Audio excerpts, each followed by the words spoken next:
Ladies and gentlemen, welcome to the Tim Dillon Show. Congratulations, President Trump. I guess let me be the first to say that because it does seem somewhat inevitable.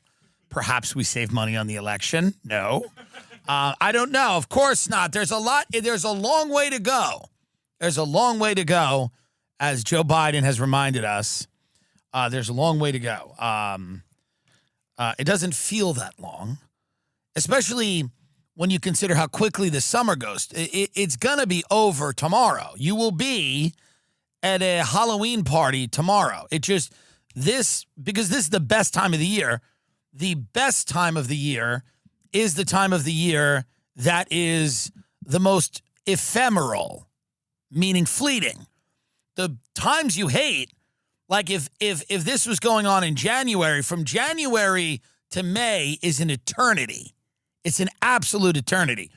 From here to the fall is very quick. It's very, very quick. And the president seems to be, they've now frozen $90 million. These big donors have frozen $90 million so that he is not going to be able to use it because many of the big money players are getting nervous. We talked about this last week. Got all these people in the Hamptons at a fundraiser. Jill goes up and talks about nothing. This is a few days after the debate. Biden comes on, talks for 7 minutes. He's there to reassure everybody that he's good. Hey, I'm good. It was a bad night. It was a cold. Hey, I'm fine. That was, he talked for 7 minutes at that fundraiser and left. And I knew a few people that were in that yard, and they were like, that was not comforting. No one felt comforted.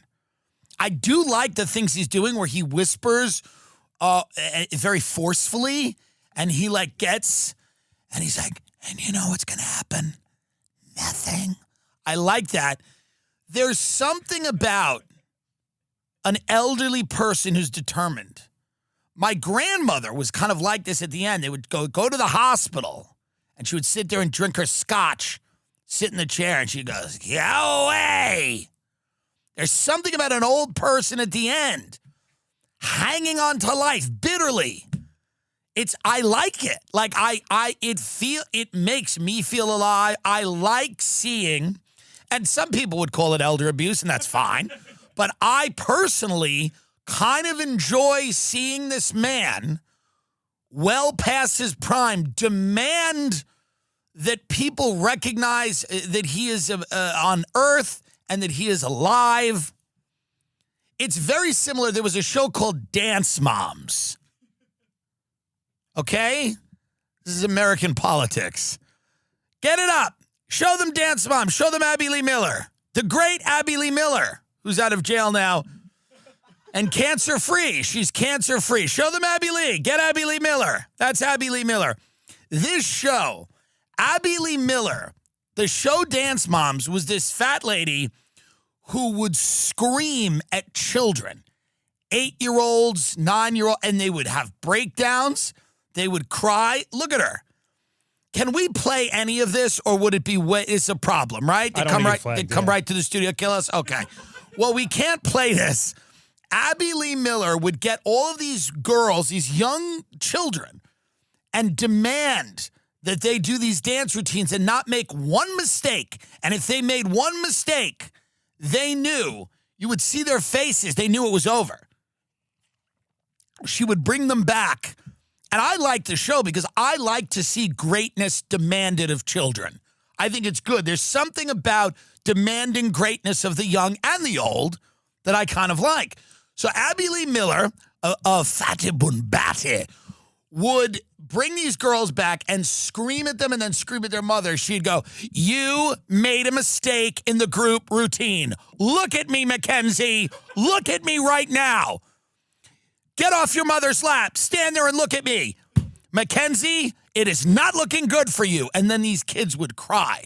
They would cry because now, obviously, dance is competitive and whatnot. I'm not talking about the morality of this. It seemed rather amoral, like it wasn't, good. But these kids now are kind of rich and fine, most of them, right? One of them might be dead. I don't know. JoJo Siwa might have been one of them, but I don't know. She's the lunatic who, I'm getting really in the weeds. That's not where we want to be. We're circling it back. My point is that you see, was JoJo Siwa on Dance Moms? Yeah, yes. That was a good poll. So she was on Dance Moms. So, okay, so it's not all good, right? Some of them went really left, and it's not great. JoJo Siwa was that girl, she dresses up like Satan. She dresses up like Kiss, the rock band Kiss, and she's like, hello. She's a terrifying lesbian. Look at this. So that's what happened to some of them on Dance Moms, but then some of them are fine. My point is this. She would scream and yell at these girls, and they were so terrifying, and they would have to go out and do this dance routine, and they could not make one mistake, one deviation. They could not, if they were supposed to go to the left, and they went, even just like hesitated and maybe thought, maybe should I go to the right? She would just break them down. You see that girl crying right there? JoJo Siwa. She would just break these girls down.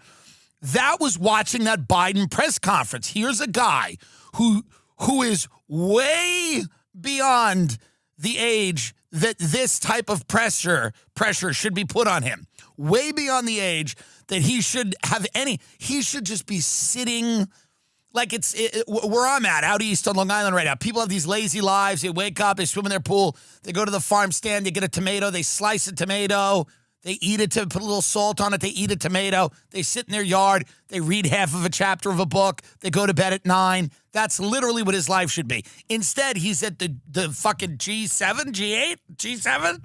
Where is he? He's at the NATO summit, and this is the most high stakes thing that anyone would ever have to do, let alone a guy at his age.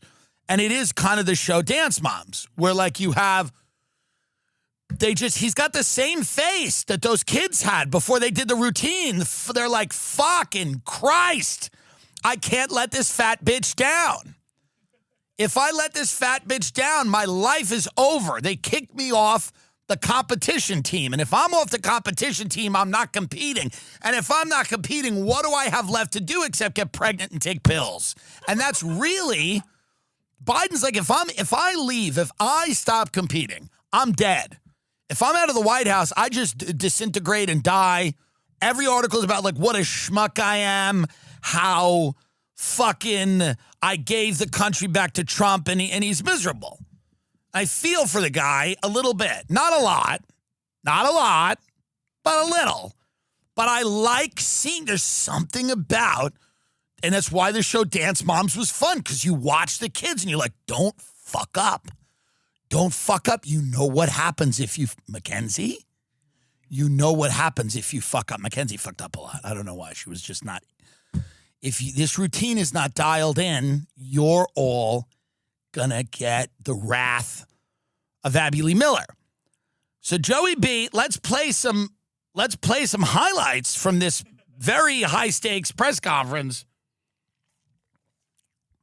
that the president, because some of my favorites are the forceful whisper where he goes, and he gets right up in the mic and he goes, and you know what? I'll only leave if God Almighty comes down and tells me. And you know what? He ain't coming. Let's see some of the highlights. He introduced Zelensky as Putin. He introduced Kamala Harris. He talked about her. And he said President Trump. He said Vice President Trump. He misspeaks quite often, which, again, independent of everything else, would just be like a flub. Be like, this guy's a flub. He flubs. But then you have the staring off into space, the weak voice, not quite knowing where he is, losing his place. You know, so let's see some of the highlights. This is some of the highlights from the current president, leader of the free world, Joe Biden. And now I want to hand it over to the president of Ukraine, who has as much courage as he has determination. Ladies and gentlemen, President Putin. President Putin. Yeah. We're going to beat President Putin. President Zelensky. I'm so focused on beating Putin, we got to worry about it. Anyway, Mr. President. I'm better. You are a hell of a lot I'm better. Can you believe, by the way, think about being Zelensky right now.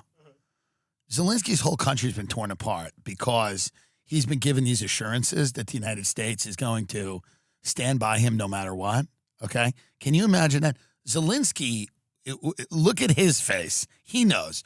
Dude, that face that Zelensky is making is perfect. because he knows he's put all his faith in this administration, and he's being introduced as President Putin. He knows. He goes, this is over. He goes, this is bad. And the Ukraine it's been, this has been a war that's been raging for years. And then this poor guy is standing on the fucking, this Zelensky's face is the face of every mortgage broker in 2007. No matter, they know it's over, they know it's about to end, and who's ever on stage, whatever CEO of any company, when I was working in that time, they would have all these, meetings. They'd get up at the Huntington Hilton, and they would do a meeting, and they'd go, the fundamentals of the company are strong. We believe and then months later, it was like, everybody get out. You're all fired. We have no money. And that's coming. And he knows that what's coming is not good, because the man he is relying on and the administration he's relying on for money is introducing him as President Putin at the NATO summit. And then he goes, I'm better. It's he's trying to do a fun comedic thing, because he was a comedian. I mean, by the way, this is the sloppiest CIA thing ever. Mm-hmm. He was a comedian on a show where he played the president. People don't even know this. I bring this up. People look at me and they're like, what? They don't even know. Zelensky was the president on a show, a comedy show in the Ukraine. And the darlings, it was called Servant of the People. After a Ukrainian high school teacher's tirade against government corruption goes viral on social media, he finds himself the country's new president. The satirical comedy stars Volodymyr Zelensky before he took office as the president of the Ukraine. So can you imagine, say what you want about Russia, say what you want about Putin, say what you want about it. I don't want to live there. I like where I live. But imagine being the president of Russia and looking at and going, okay, the CIA is not going to do this. You're not going to pick a comedian and install them as the president of the Ukraine. This is the sloppiest, most low-effort thing anyone's ever seen. These darlings in Langley, Virginia were like, you know what? Let's just, hey, the country knows who he is already. They're comfortable with him as the president. Let's just put it, Can you imagine, Putin sitting, I don't know where he is. He's in Sochi, or I don't know where his palace is or whatever. He's sitting there. Maybe he's in the Kremlin. And they come up to him. They go, hey, so listen, the FSB is reporting that they're going to try to get, they're pushing Volodymyr Zelensky. And then Putin goes, wait a minute. I must have misheard you. You mean the actor on the show? Putin probably didn't even watch. They're like, this guy is an actor on the show. He plays the president, and somehow now he's going to be the president of the Ukraine. And Putin's just staring, going, this is not happening. We're not going to do this. We're not going to do this. And by the way, everybody who's, because it's the summer, you see more people, you talk to more people, you hear more people. What a blessing. And I just had my family over there, of course, weren't talking about the Ukraine. They were too busy eating pretzel bites. But people I've been speaking to are all it's all about NATO and Russia. And NATO, we got to stay in. Well, NATO is what keeps everybody safe. When you go to bed at night, you're safe because of NATO. You know that woman who just got decapitated in Venice, California, and raped to death? Where was NATO? It's the people who don't care at all about the safety of the actual places you live are telling you that the safety of the world depends on America continuing to police the world, because Russia is just apparently just wreaking havoc all over Europe, which, of course, again, there's no facts there. What is seemingly destabilizing the political situation in Europe is migration. Every European election is about the migrant crisis, every single one. All the gains made by right-wing populists in Europe are based on the migrant crisis. Immigration is not about Russia. It's not about Vladimir Putin going through Europe. He doesn't have forces amassed on the borders of all these European countries.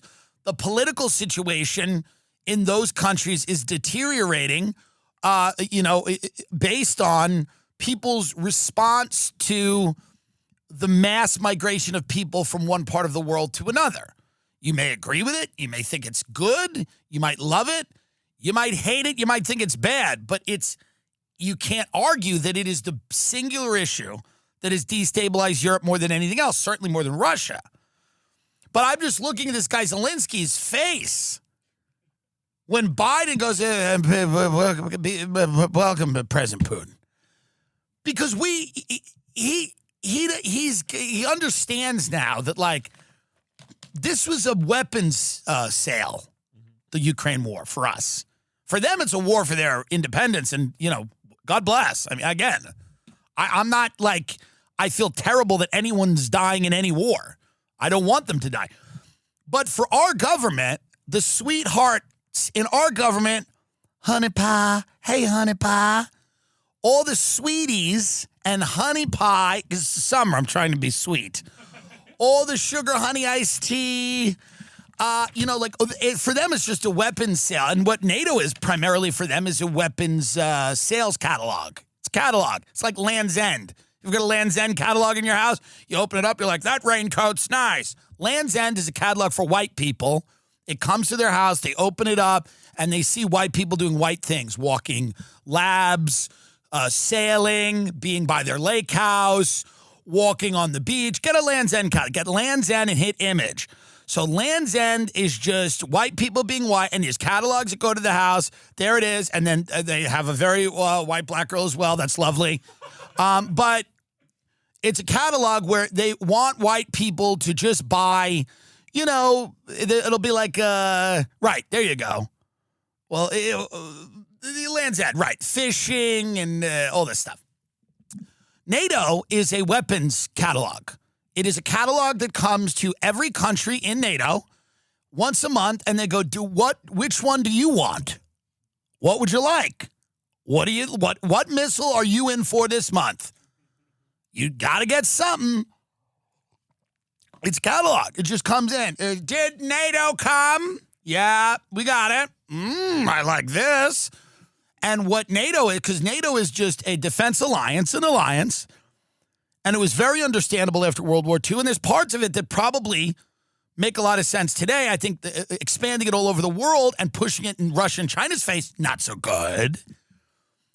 But NATO itself, what it is functionally, is it's when you join NATO, you buy your weapons from NATO-approved weapons manufacturers. It's Land's End. Come and get a collared shirt. Don't you want a collared shirt? Get some khakis. What are those shorts they all wear, the Nantucket Reds and all that crap?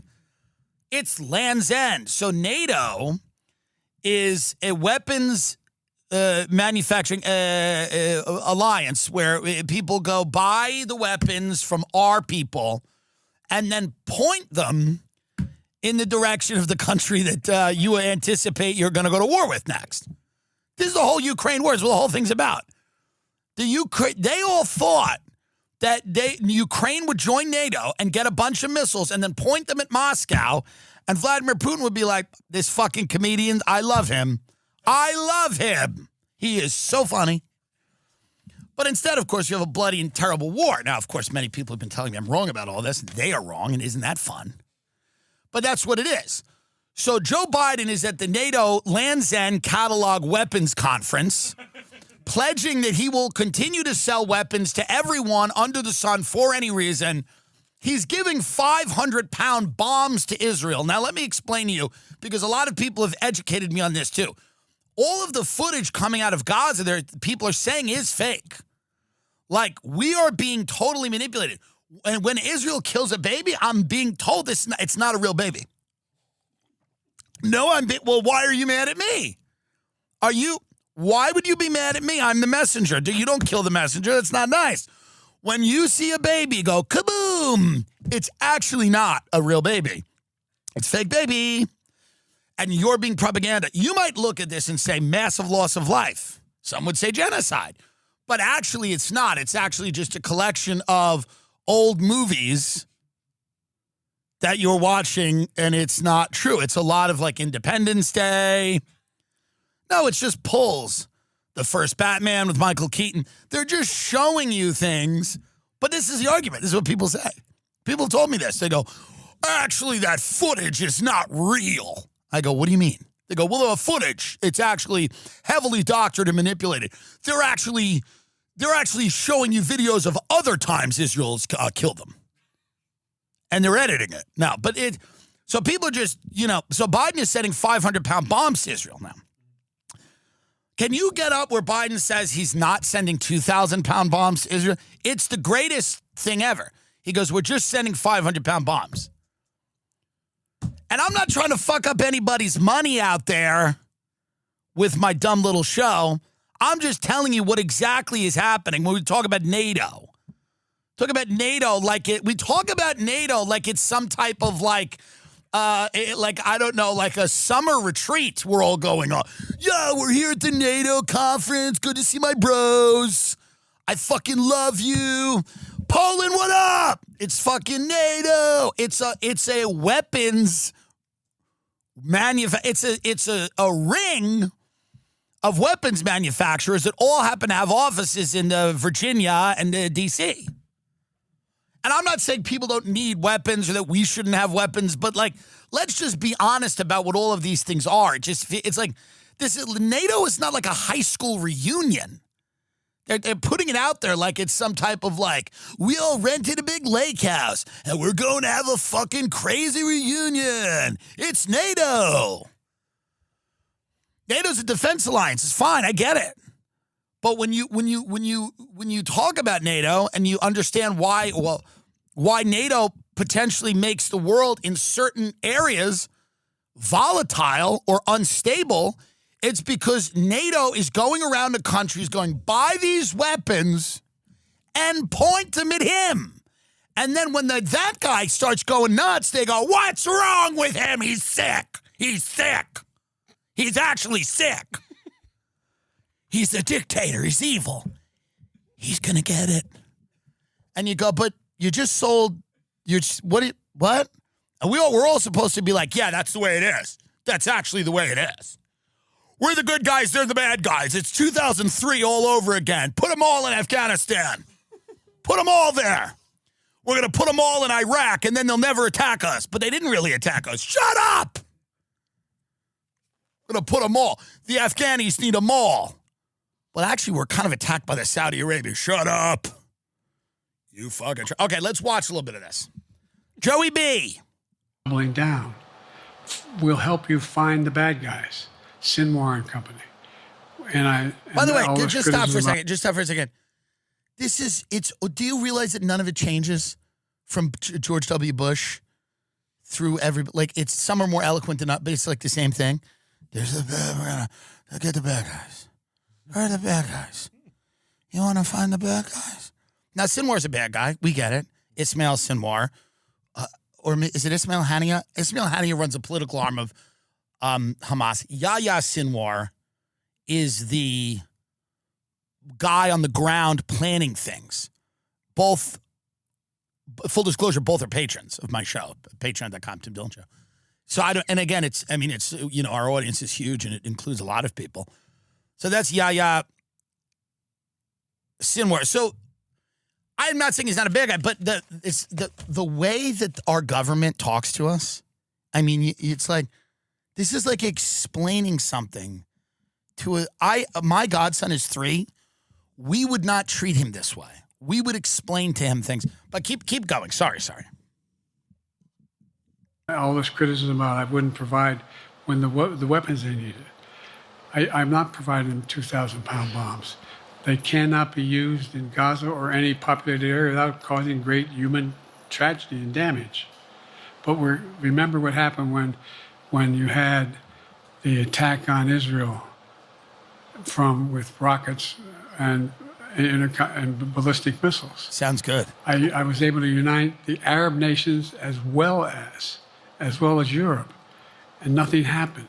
Nothing got hurt. It sent an incredible lesson to what was going on from the Middle East. So there's a lot of things, in retrospect, I wish I had been able to convince the Israelis to do. But the bottom line is we have a chance now. It's time to end this war. Doesn't mean walk away from going after Sinwar and Hamas. And if you notice, you know better than most, there is a growing dissatisfaction on the West Bank from the Palestinians about Hamas. Hamas is not popular. Yeah, we get it. Hamas is not popular. I know that. Okay. Taylor Swift is popular. I'm aware of what popularity is. I know Hamas is not. They can't sell any tickets. You think you put Hamas up against the Eras Tour? Of course not. We get it. But by the way, he is sending them, get this article up, he's sending them 500-pound bombs. So let's get this up. Now, I'm not smart. I'm not a smart guy. You know me. I'm a dummy dums. Now, let me ask a question of everybody, because I just hung out with a bunch of kids from Harvard this weekend. They were a lot smarter than me. Truly. I'll admit that. Some of them, not all of them. Some of them were. They're probably smarter than me, functionally smarter than me, okay? We're not sending 2,000 bombs to Israel. However, we are sending 500-pound bombs. What if, follow the logic, follow this. What if they were to use 4 of them?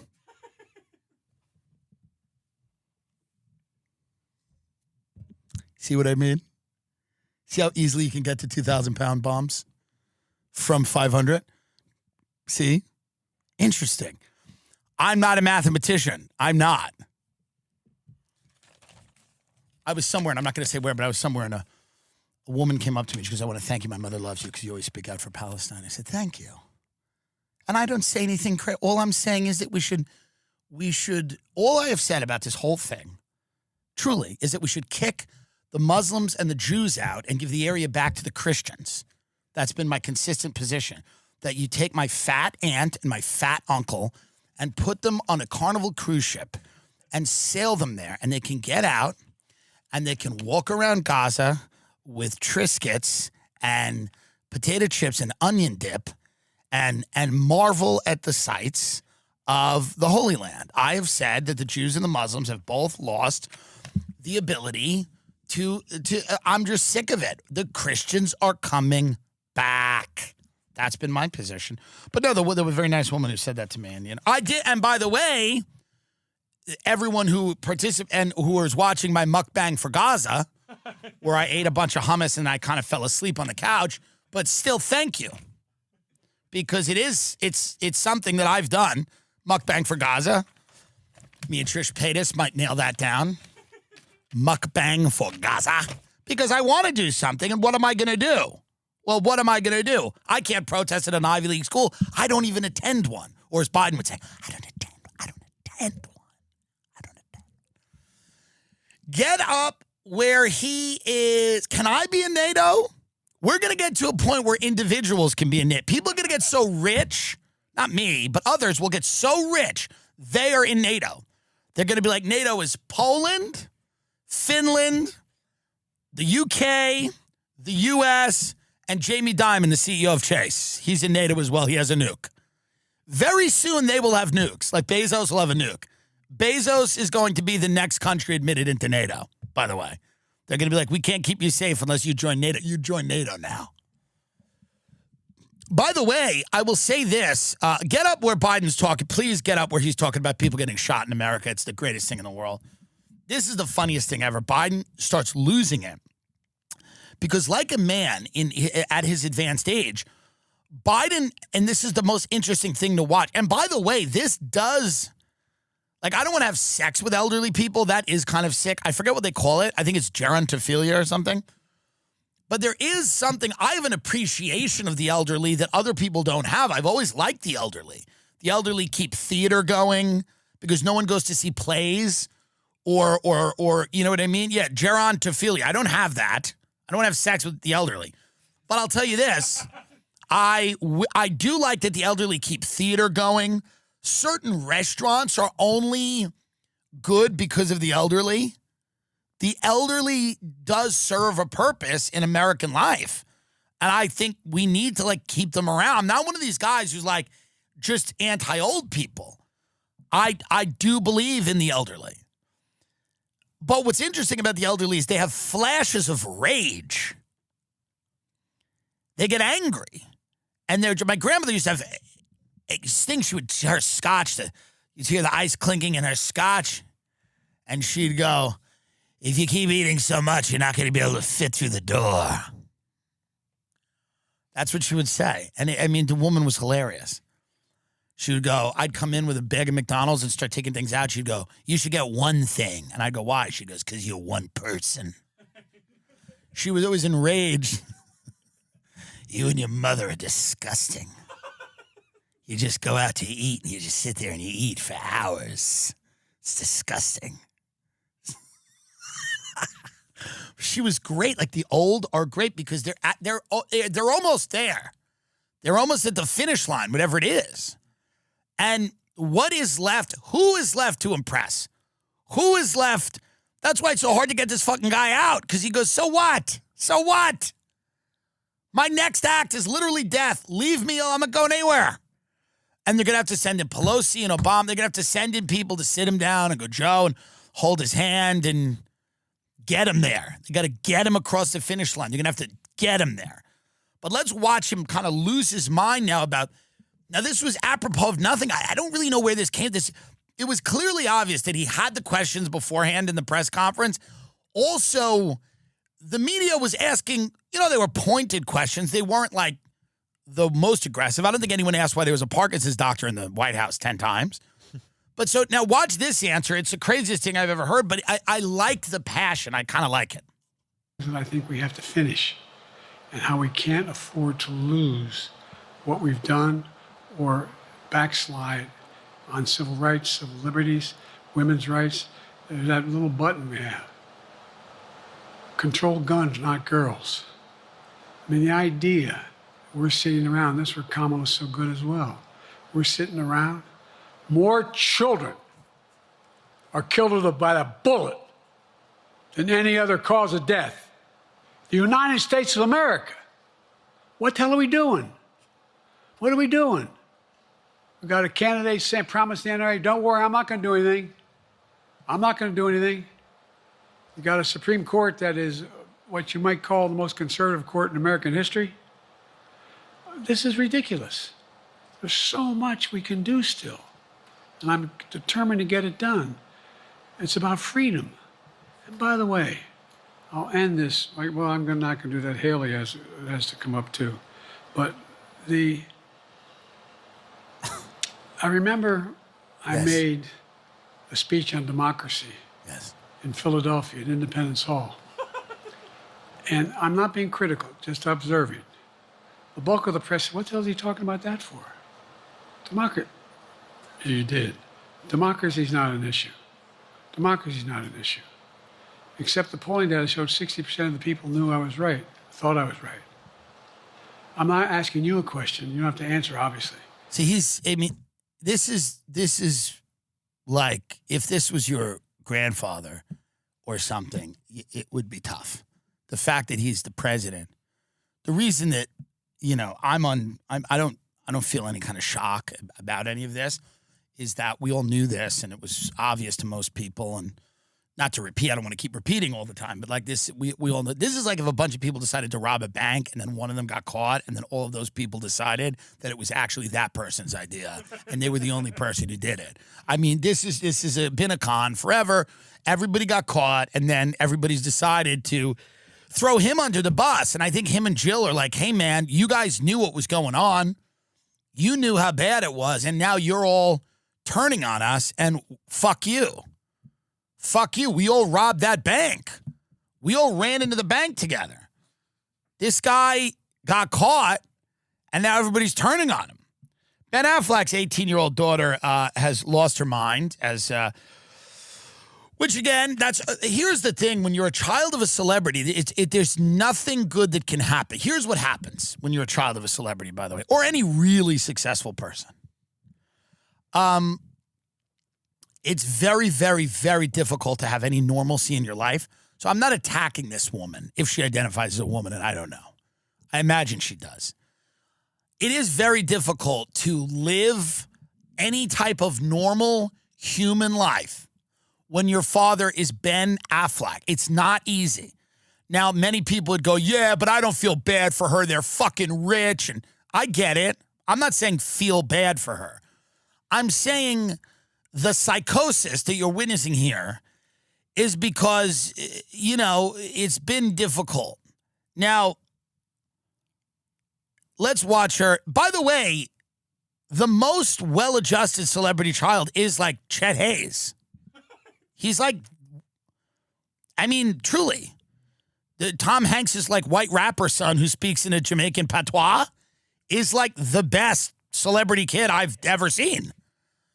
Most of them, he's like the best. Because here's the thing. You're either a Nepo baby where like you're given a job, right? Like Nepo babies are just, they do the things their parents did. And some of them are good at it. Some of them are actually really good at doing the work their parents used to do because they grew up around it and they've been, everybody's enraged at Nepo babies. Everybody's like, these fucking Nepo babies.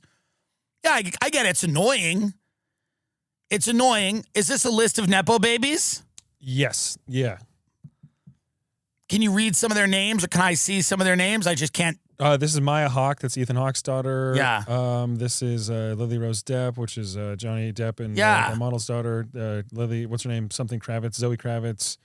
And then that the cocaine actor from the 80s, his son is on that show. Colin Dennis something. Okay. But yeah, and by the way, I what am I mad at this? Am I going to be angry?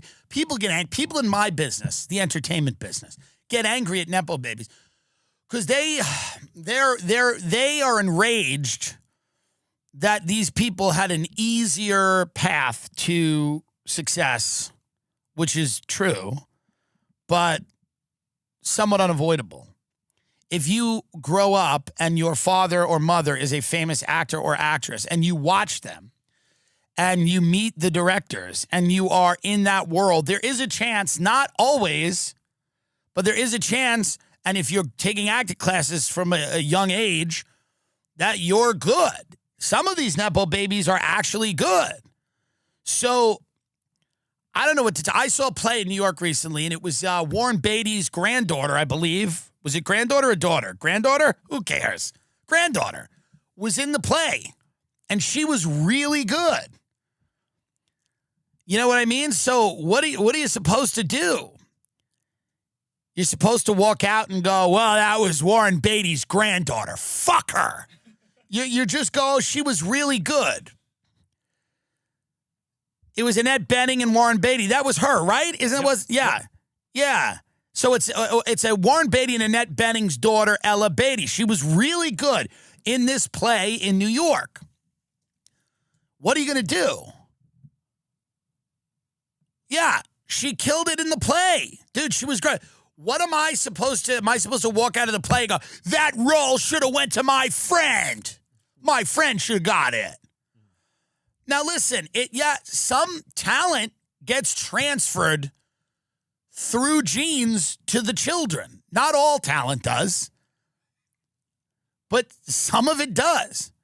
But here's the big problem, when none of it does.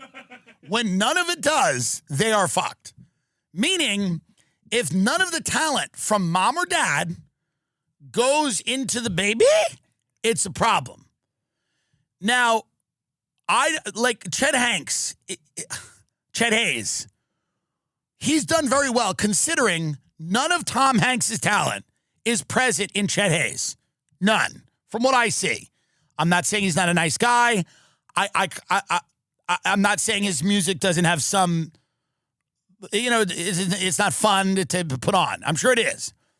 But let's be very honest. Tom Hanks' level of talent and Chet Hanks, there's not that. So for that, I think he's handled it very well. He's handled it kind of well, even though he is Jamaican. He's like a white Jamaican. But it's okay because he's like a nice guy. I think he's like a nice guy if you met him. He's concerned about that white boy summer being used by racists. He's like, I came up with white boy. This looks like every guy I grew up with on Long Island. I feel like he's not a bad guy. He is. I have friends that are friends with him. He's a good guy. No, this is what I mean. None of Tom Hanks' talent entered that body. Sorry. It just is what it is. It's just what it is. Now, so there's some kids sitting around going, my parents are some of the most talented. I look at my two parents and I go, well, of course I'm the way I am. Like, thank God I can do this. If you looked at my two parents, God love them, but you would not, I was not expecting to get a waterfall of talent and skill from my parent. I just wasn't. My mother was a swim teacher, God love her, and my father sold wine. Nice people, didn't abuse me, didn't put cigarettes out on me, weren't completely present for my childhood, both of them. Kind of more raised by, the streets. But the streets were, families that, I found fun families that, I liked who were also terrible parents. Like I had adopted parents who were also not good. But my point is that how frustrating it must be to be a person whose parents are like gorgeous and very talented and to not have it. To go, what happened here? So we have Ben Affleck's daughter. Now, who's the mother? Who did they do? How did they do this? Jennifer Garner. Jennifer Garner, who's like hot and very talented. She was on that show Alias that my mother used to watch. It turned my mother into a schizophrenic. It did. That show Alias. My mother used to watch it while eating Wendy's. She became a schizophrenic. Can I call Morgan and Morgan? So Jennifer Garner and Ben Affleck are your parents. You imagine if Ben Affleck and Jennifer Garner have a kid, what are we imagining? Model, actor, like and I'm not saying this daughter is bad looking. This girl's not a bad looking girl, but something happened here. Let's take a look at what is going on here. If your parents are Ben Affleck and Jennifer Garner, I don't know what you should be doing in life, but it's not this. Hi, Violet Affleck, Los Angeles resident, first-time voter, I'm 18.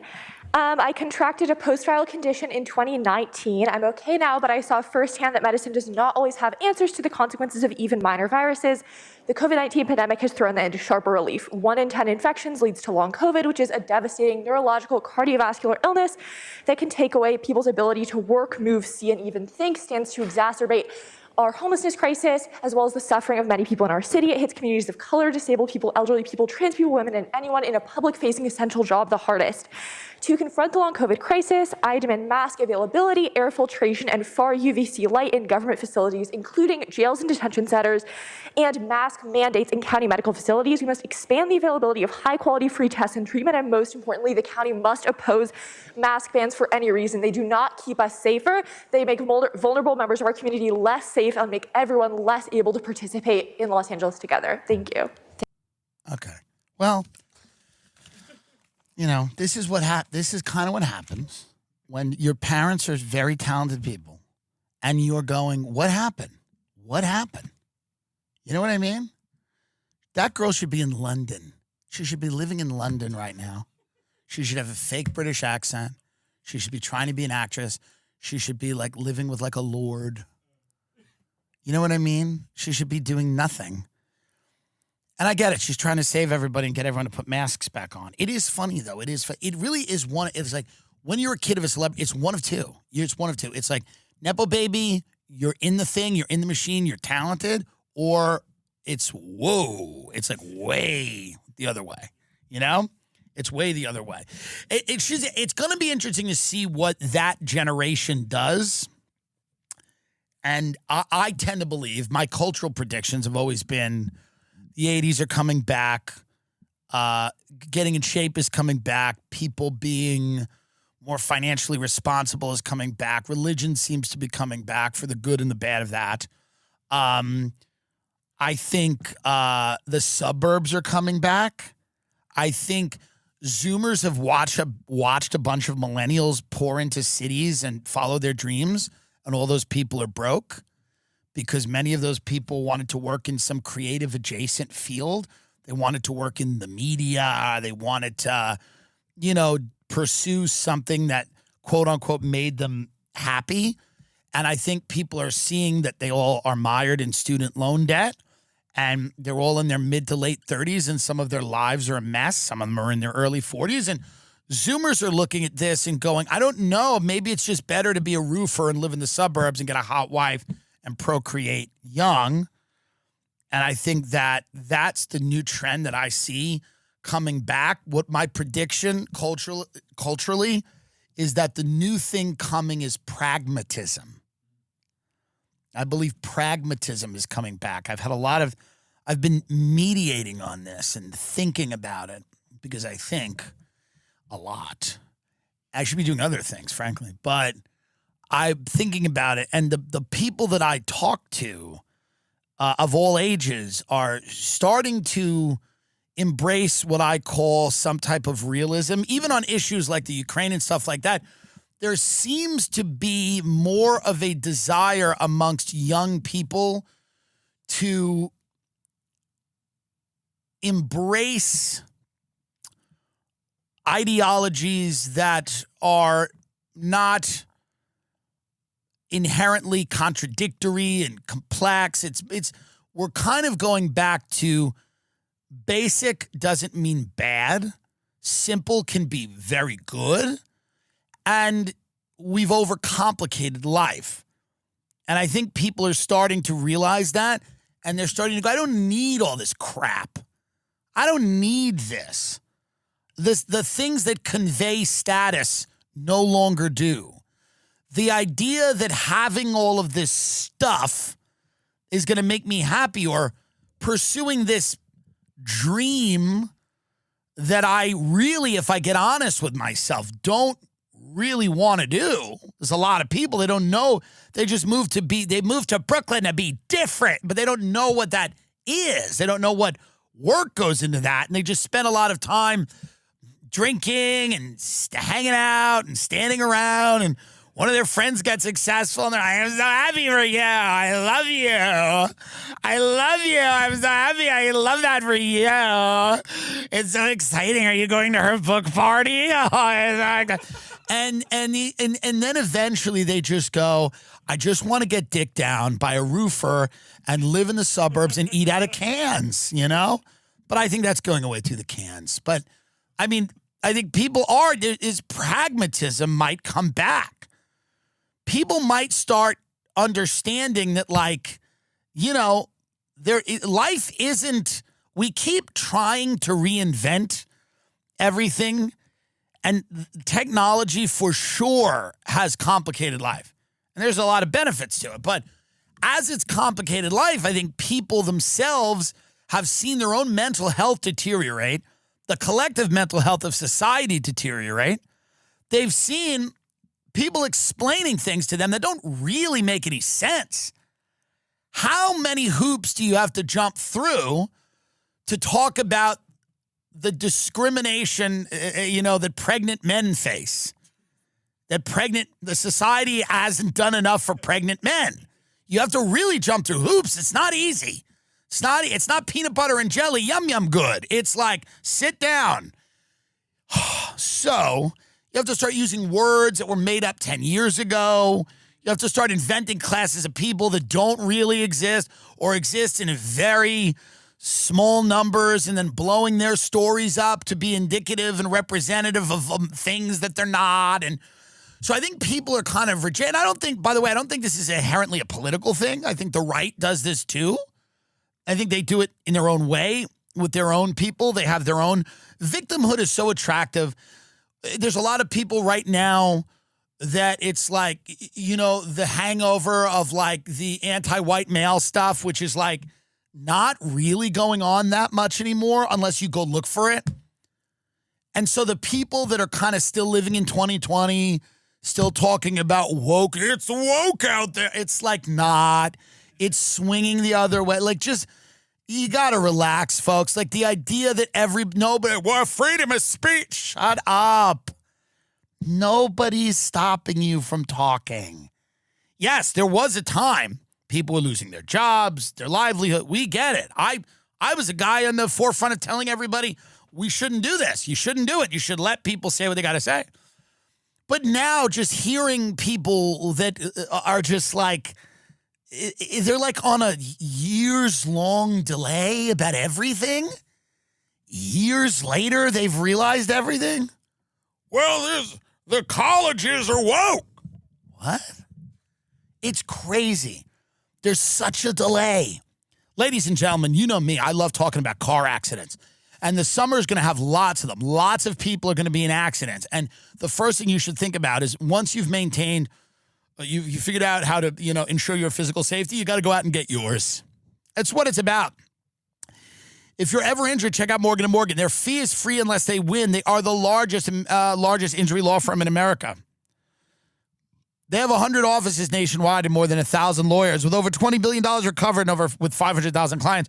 Morgan & Morgan is it. If you're ever injured, you got to check out Morgan & Morgan. I'm telling you. Quick story.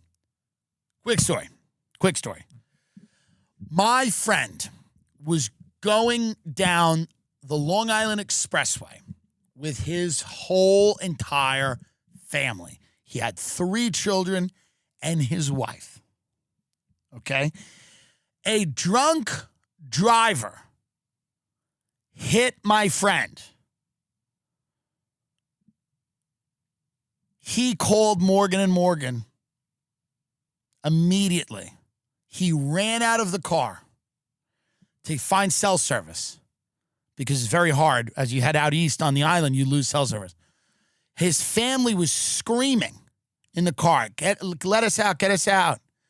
He said, listen, nothing I can do for you right now is going to match the importance of me calling Morgan & Morgan. On his phone, he watched his family burn to death in the car, knowing that the only way to ensure that he got full and fair compensation was that he got in touch with a lawyer from Morgan & Morgan. Their fee is free unless they... And he shouted that when his wife goes, for the love of God, your children are in this car. He goes, their fee is free unless they win. So go to forthepeople.com/Tim or dial pound law pound 529 from your cell phone. That's forthepeople.com/Tim or pound law pound 529 from your cell. This is a paid advertisement. I love going out to live events and bringing my friends and family and exposing them to great things like the Eras Tour. And what I do is Gametime. Gametime is a great app. You download Gametime, and they have everything, okay? Last-minute deals. Save up to 60% off buying last minute for sports, concerts, comedy, theater, etc. Flash deals. Save even more with exclusive in-app deals on select seats ahead for a game or event. Zone deals, all-in pricing. Seat views. You know exactly where you're sitting. Lowest price guaranteed. Gametime ticket coverage. Your purchase is covered with the most flexible customer service policy in the ticketing industry. I love it. I'm telling you right now, it's so easy. Download the Gametime app, create an account, and use code TIM for 20% off your first purchase. Terms apply. Again, create an account, redeem code, spell out TIM for 20% off. Download Gametime today. Last-minute tickets, lowest price, guaranteed. I'm telling you, you will not regret it. It is really one of the great innovations in the way to purchase tickets. You know exactly where you're sitting. It's the best price. They have job loss protection, event cancellation protection. These are easy to find. Buy Major League Baseball tickets. Everything you need, you're going to get from this one app. All of your ticket buying is happening on one app. It is so easy. Streamline your life. Make it easy. But I think pragmatism's coming back. I think young people are going to start understanding, like, yeah, I could move into a city and pay an exorbitant amount for rent and try to be famous, which is dumb. And it has very little currency left. Fame, by the way. There's very little currency left, which is good. It's good, ultimately. I mean, it's been destroyed. It's been destroyed. People have destroyed it. They've made everyone famous. You know, Andy Warhol, everyone will be famous for 15 minutes. We've seen it. We get it. So that has declined. And then money it always retains value in the sense that everybody wants to have money. But people now are so rich that being uber rich seems silly and ridiculous now. It seems kind of pathetic. Like this show, Owning Manhattan, with Ryan Serhant, this real estate agent who was a soap opera actor. All of these shows about real estate should all start like this. Hi, I'm a failed actor. I embrace real estate because I'm good looking and not that intelligent. Real estate's about having social intelligence and applying pressure to people at the right times. I have a sociopathic, fanatical work ethic, but this is not my first choice. I wanted to do something else, but I'm not. I didn't, so I didn't make it. So now I'm just opening doors and showing people terraces, and that's fine because I could be doing something much worse than this, okay? Like selling drugs or producing child porn, but I'm not. I'm a real estate agent, but that's what realtors are. It's second and third choice careers of incredibly, it's the damned real estate agents. They're the damned. So there's this show, Owning Manhattan, where this guy, and it's like the 35th show they've done about people buying these apartments and houses. Can we watch this trailer or will they come here and kill us? No, it's promoting them. We can play a bit of it. Watch how dumb this all. By the way, I'm not even, number one, I hope all of this ends with like violence against realtors. I really do. Like, I hope this trend of reality television ends where and they say that like a third of the Jews in Europe are not saying they're Jews, which I'm not for. I don't like that. Everyone say who you are. But by the way, if that was realtor, like if a third of realtors in America were afraid to say they were realtors because people would be violent and deal with them violently, I would think that was great. Look how stupid they have made wealth look in this trailer to the point where it's like, I'm kind of embarrassed for everybody. And I drive a Bentley with the seats that look like candy canes. I'm saying this. I'm a lunatic who believes that with money you should do silly, fun shit. I think fashion is silly. There's nothing worse than people who really think they look good. You know what I mean? You're either hot or you're not. Fashion should be fun and silly. So I'm saying I'm not a guy that like believes you should hide your money or hide your wealth. But even me saying that, look how retarded this dumb show is. Go. After selling real estate for 12 years, I decided to start my own company. And if you can't sell, you can't be here. Welcome to New York City. We have the good, bad, ugly, crazy. Ready, set, start! The real estate business in New York is cutthroat. I've sold over $300 million in real estate. I want to set a record. Confidence is my middle name. I plan on being a top producing agent in New York City. These new agents are just... These people should be afraid to go to their apartments at night. People should come at these people from the street. These people should be afraid to appear in public. They should be afraid to, they should be thrown out a window. They should be attacked. Who throws the acid on the faces in London? Is it the Arabs? Is it the Muzzies? It's the Muzzies. Yeah. So the Muzzies every now and then will cook up a little bit of acid and toss it in a woman's face because she's getting loud, which I'm not for. But let's think about that. What if we just started throwing acid at these people in the street? These real estate agents that are convincing us that they do anything, by the way, these retarded people. I love how the show starts. It's like,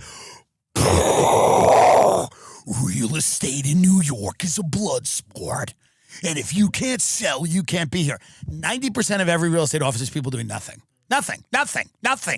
90% of any real estate office is people doing nothing. They do nothing. The idea that this is a cool job or like it has to be, what I've always liked about it is retarded people can make money, and many of my friends are retarded. And I've told them to be real estate agents because I go, you're retarded. You can make money. You're hot, but you're dumb. I talk to my friends very honestly. I go, you do not have the capacity in your head to do much. This is a good job for you. But I'm watching this show, and the show is so sick. It makes New York look terrible, by the way. It makes money look terrible. It makes these scumbags look even worse than they are. And they should be afraid to leave their homes. It would be great if one of them was in a cafe and a few people in the cafe started whispering, is that the person from the Owning Manhattan show? And I go, I think so. And then all of a sudden, just acid to the face. Ah! How much more proud would you be to live in this country if several real estate agents on these shows were victims of acid attacks in the street?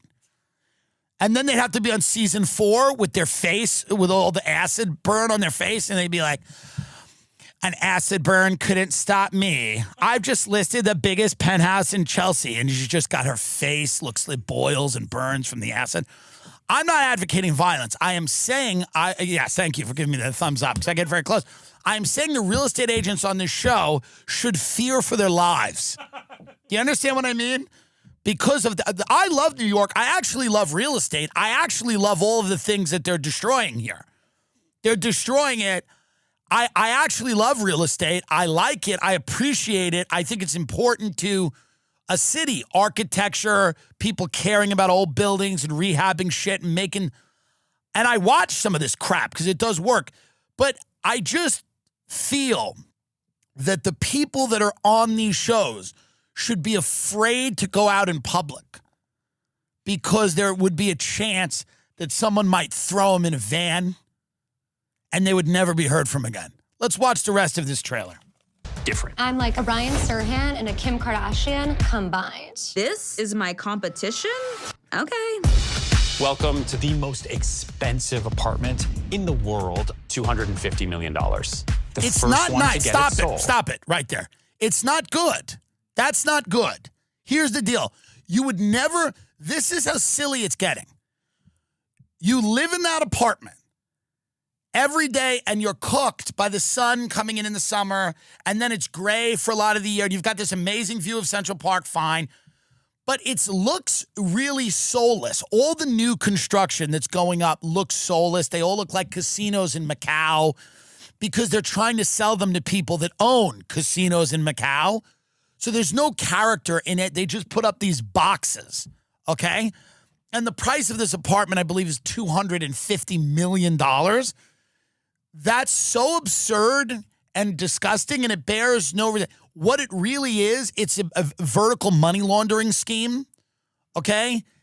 And you look at all this stuff and you go, what is the, like, you look at the super rich and you go, I shouldn't even know where you live.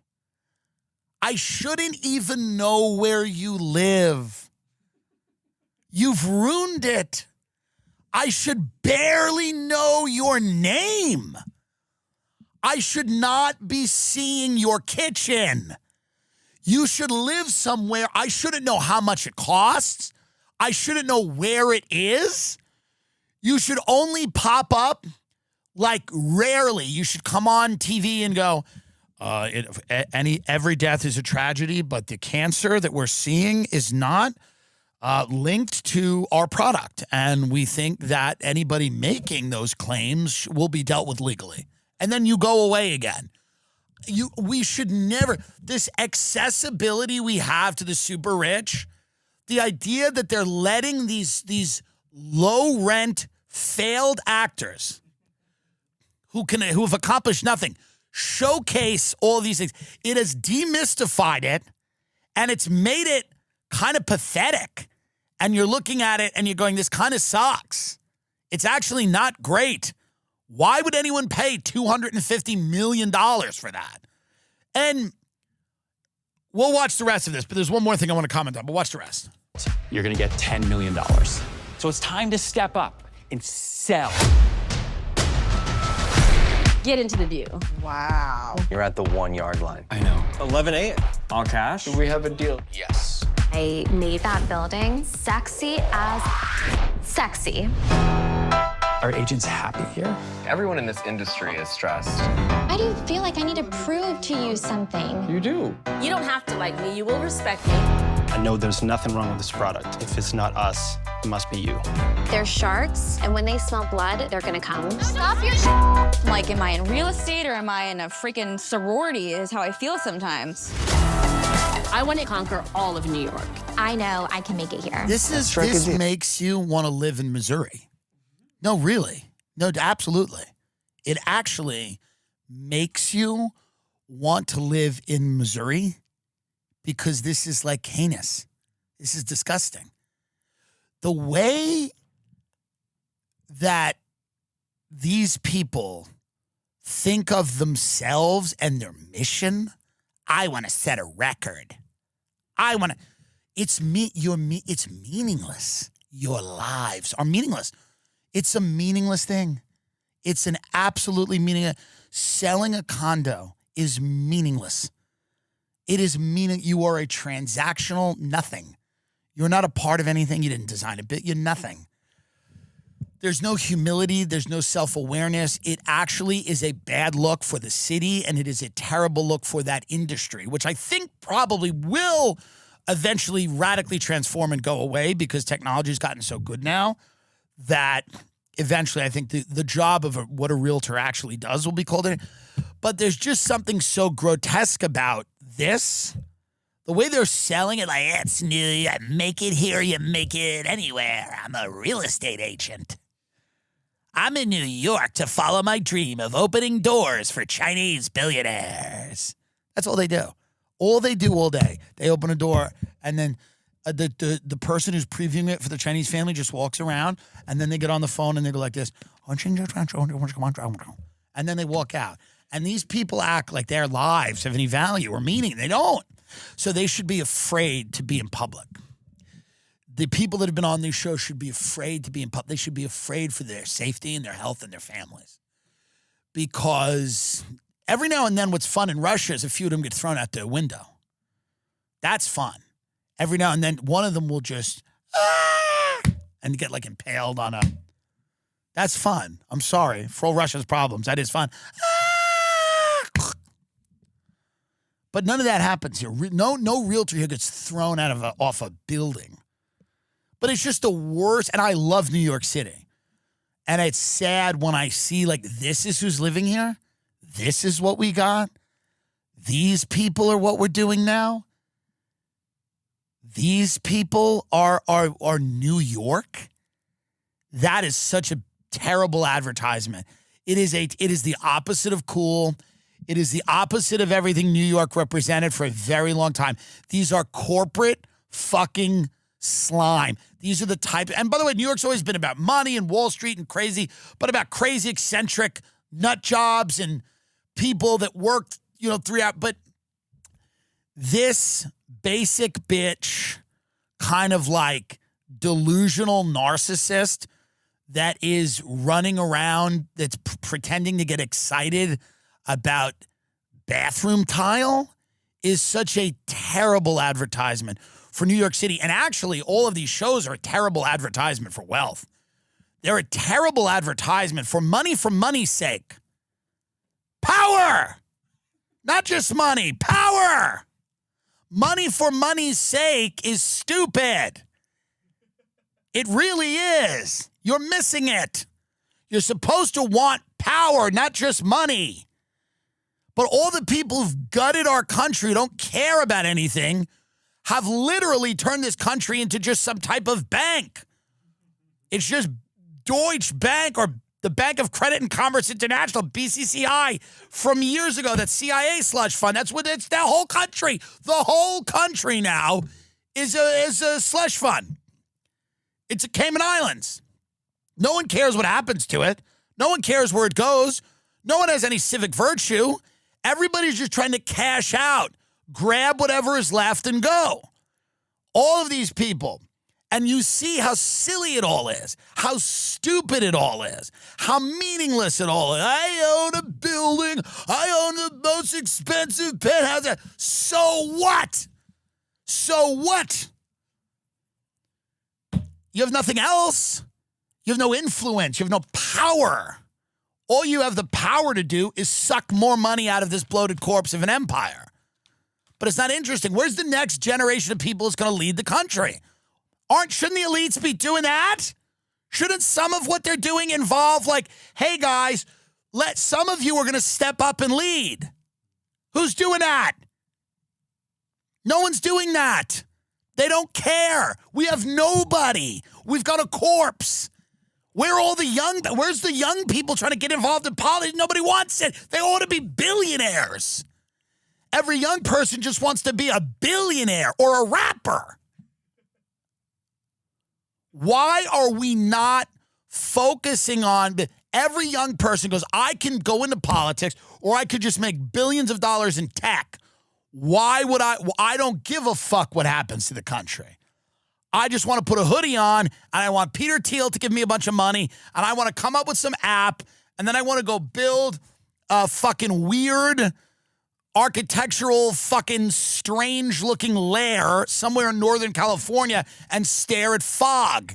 Why do none of them have any designs on saving the country? None of them do. None of them. And maybe that'll change. And the ones that do seem like they're a little Hitlerian. Anyone that seems interested in anything except money likes Hitler. I just think that it's a strange dynamic we have now, where it's like the president's clearly too old to run, and then everybody's like, but who else? We don't have anyone else. What do all these schools do? What is Harvard, Yale, Princeton, Stanford? What are they all doing? What do these kids want to grow up and be? Real estate agents? What's going on? Shows like this show how empty and hollow this whole entire experiment has become. How transactional this entire thing is. It's not just these dumb fucking shows. It's everything. People want to suck money out of the bloated corpse, and that's it. They don't want to do anything else. There's no long-term plan. There's no playing the long game. Where are these new dynasties? Are there any new dynasties, by the way? Is there any new political dynasties? Are there any new people getting involved that have talent, that are good, that aren't total psychopaths? Where are they? Where are they? They want to be on a reality. They want to sell real estate on a reality show. I met a kid recently who was like majoring in real estate. I go, that's a major at a college? TimDillonComedy.com. We have 2 shows. We're in West Hampton. West Hampton is the poor Hampton, but there are some people that live there that are whatever. Salt Lake City, Utah, I'm there next week. We're just having some fun now. And then West Hampton Beach, very light schedule this summer. Just Plains, Illinois, November 2nd, a few days before the election. But West Hampton Beach, we have 1 show. If that sells out, which it will, we're going to add another. But right now, maybe I'll just do one. I don't know. August 29th is kind of a lazy. I want to start doing 19 shows here. But we've got tickets left. People are coming. You can grab that. May add one, may not. I may just go back to my home. I'm at the age now where I just kind of want to go home a lot, you know?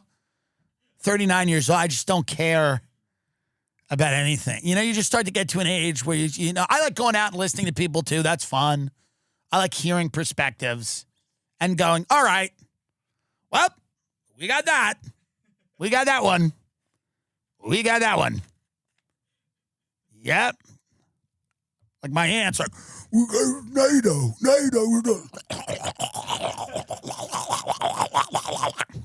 With the corn. NATO. I'm in NATO. Can I be in NATO? NATO. Imagine that there's people right now. There's people right now in this country. When they walk out of their house, all they see is like zombies like coming at them and they have to shut their door. People talking about NATO. Like it is affecting. God, I hope Finland is safe. It's fucking retarded. Everybody's a fucking idiot. What do you want me to do? To the woman at Round Swamp Farm in Bridgehampton who said it was irresponsible that I was carrying the amount of food I was without a basket, why don't you just get me a fucking basket?